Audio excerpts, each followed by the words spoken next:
First, of course, times have become even tougher for many in the region as growth rates declined with the global recession.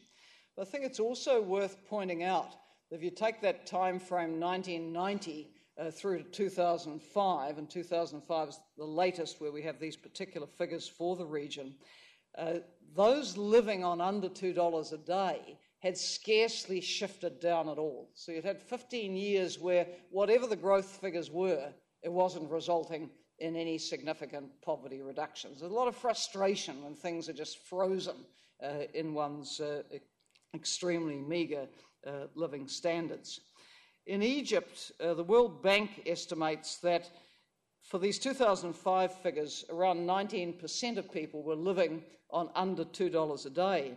But if we use the $3 a day as a poverty line, over 50% of the population was poor, which is a very significant proportion in what is seen in development jargon as a middle-income country. So that means around half of all Egyptians were very vulnerable to any income or price shocks, whether it came from the general effects of the recession or from the volatility of food prices, and they've been rearing again, as you know, over a number of recent months, or the fuel price volatility. And across many countries in the region, millions more people suffer from a similar vulnerability. So that's in the background. And then there's been that very critical issue of unemployment identified in our reporting, a huge challenge, particularly for young people, where the under 25s in the region make more than half of the population and suffer rates of unemployment which are nearly twice the global average for young people around the world. There's also been a mismatch between the supply of university graduates coming out of the institutions and the type of jobs which are available for them in the region. In Egypt, I'm told that over a quarter of young people with university degrees have been unemployed or are unemployed, and in Tunisia that figure was standing at around 40%. And that's just for the job seekers. I think we're all aware that when you take unemployment statistics, those who are discouraged from even looking for work drop out of the statistics. So the real rate of unemployment would be significantly higher. The International Labour Organization states that Arab labour markets have the lowest labour force participation in the world, and the female participation rate is particularly low at 27%. Now, many developed societies, of course, have been deeply shaken by the global recession, by food price volatility, by fuel price volatility, and high rates of unemployment as well. But in developed societies, the impacts of these phenomena tend to be cushioned by social protection systems. And of course, democracy has its own built-in safety valves for expressing discontent and for transferring power peacefully. In countries in the Arab states region, with these very significant numbers of people in a number of countries under or very close to the breadline, with the large youth populations and a lot of unemployment, without the democratic safety valve, and in many cases with outright repression of people's freedoms, resentment has boiled over into these uprisings aimed at systemic change. And that now opens up the prospect of being able to build more inclusive governance, economies and societies, and guaranteeing the basic rights which have previously been denied. Now, for these reform processes underway in a number of countries to succeed and be sustained, they have to be absolutely led and driven by the national actors themselves. But of course, the international community can be supportive of the process.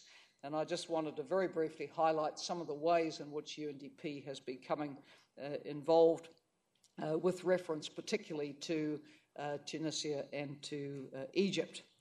A core part of our mandate, and the most sensitive part of our mandate, is supporting countries' efforts to build democratic governance. We've done this in countries across the global south for many, many years, gained a lot of experience from that, and we are seen as a trusted partner able to work in these sensitive areas where it's not always so easy for bilateral partners to do the work. An initiative we took in Egypt was to host a very successful experience sharing forum on pathways to transition. I went myself to be part of the opening with the Egyptian Prime Minister around 3 weeks ago. We brought together senior people from not only ministries, government in Egypt, but across the society to share experience with those who'd done the hard yards on transition out of key Latin American countries, South Africa and Indonesia.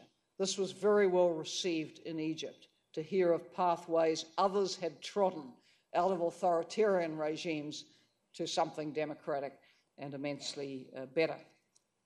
We have been invited in to support the formal multi-party dialogue process in Egypt, and we're helping to identify ways in which young people can participate in the processes which are going to shape the future of the country.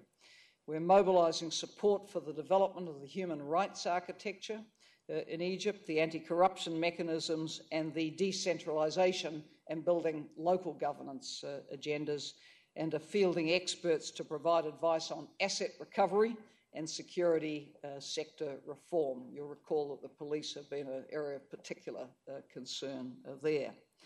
In Tunisia, we've been actively supporting the new electoral commission and the development of the political parties across the spectrum, helping to develop options for the anti-corruption strategy, the inclusive national dialogue we're supporting, and also work on strengthening civil society, including a new and supportive NGO regulatory framework, and we've been asked to assist with security sector reform in Tunisia as well.